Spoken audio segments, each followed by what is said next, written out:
അതായത് പിണറായി വിജയന്റെ തന്ത്രം ഇപ്പൊ ഫലിച്ചു എന്ന് വേണം മനസ്സിലാക്കി. അതായത് ഇപ്പൊ മുകേഷിന്റെ പ്രശ്നത്തിൽ പാർട്ടിയും ഈ പിണറായിയും അദ്ദേഹത്തിന്റെ ഏറ്റവും അടുത്ത സുഹൃത്തായ പിണറായിയും ഒക്കെ വല്ലാത്തൊരു ആശയക്കുഴപ്പത്തിലും അതുപോലെ തന്നെ പ്രതിസന്ധിയിലായി. ആ പ്രതിസന്ധി മറികടക്കാൻ വേണ്ടി രണ്ട് കാരണങ്ങൾ കഴിച്ചു. ഒന്ന് TV അൻവറിനെ അവിടെ SP-യുടെ വീടിന് മുമ്പില് 2 മണിക്കൂർ കസേരയിലിരുന്ന് അങ്ങനെ ഒരു സത്യം, 2 മണിക്കൂർ സത്യം. അതങ്ങനെ SP-ക്കെതിരെ അഴിമതി ആരോപിച്ചുകൊണ്ട് അതുപോലെ മന്ത്രാലയത്തിന് തന്നെ ആഭ്യന്തരമന്ത്രിയായ മുഖ്യമന്ത്രിക്ക് നേരെയുള്ള ഒരു ആരോപണം. അങ്ങനെ ആയാലും വേണ്ടി ഇതിൽ നിന്ന് ശ്രദ്ധയും തിരിക്കാം. അത് ഏശിയില്ല.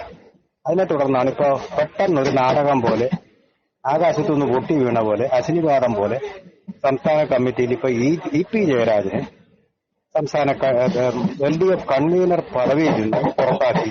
ഇതുവരെ ഇത്ര നാളായിട്ടും അതിനെക്കുറിച്ചൊരു ശ്രുതിയില്ലായിരുന്നു. പെട്ടെന്ന് അദ്ദേഹത്തെ പുറത്താക്കി. അപ്പൊ അങ്ങനെ തന്റെ ഉറ്റ സുഹൃത്തുക്കളായ മറ്റു 2 ജയരാജന്മാർക്കും സന്തോഷം നൽകുക.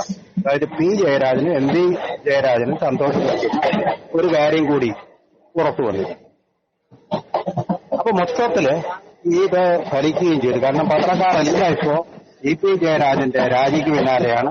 അദ്ദേഹം BJP-യിലേക്ക് ചേക്കേറുമോ എന്നുള്ള ഒരു അന്വേഷണാത്മക പത്രപ്രവർത്തനത്തിന്റെ പിന്നാലെയാണ്.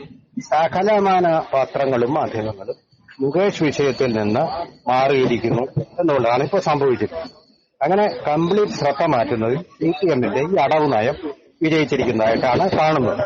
ഇനിയിപ്പോ പുതിയ ആരോപണങ്ങളൊന്നും വന്നില്ലെങ്കിൽ ഈ ഹേമ കമ്മിറ്റി റിപ്പോർട്ട് സംബന്ധിച്ചുള്ള എല്ലാ വാർത്തകളും നിശ്ചലമാവുകയും ഈ വിഷയത്തിലേക്ക് എല്ലാ ശ്രദ്ധയും കേന്ദ്രീകരിക്കുകയും ചെയ്യും. അങ്ങനെ ഒരു കേന്ദ്രീകൃത ജനാധിപത്യ വാർത്താ ഏകോപനം CPM വളരെ തന്ത്രപൂർവ്വം നടത്തുകയും അത് വിജയിപ്പിക്കുകയും ചെയ്തിരിക്കുന്നു എന്ന് വേണം തൽക്കാലം മനസ്സിലാക്കാൻ.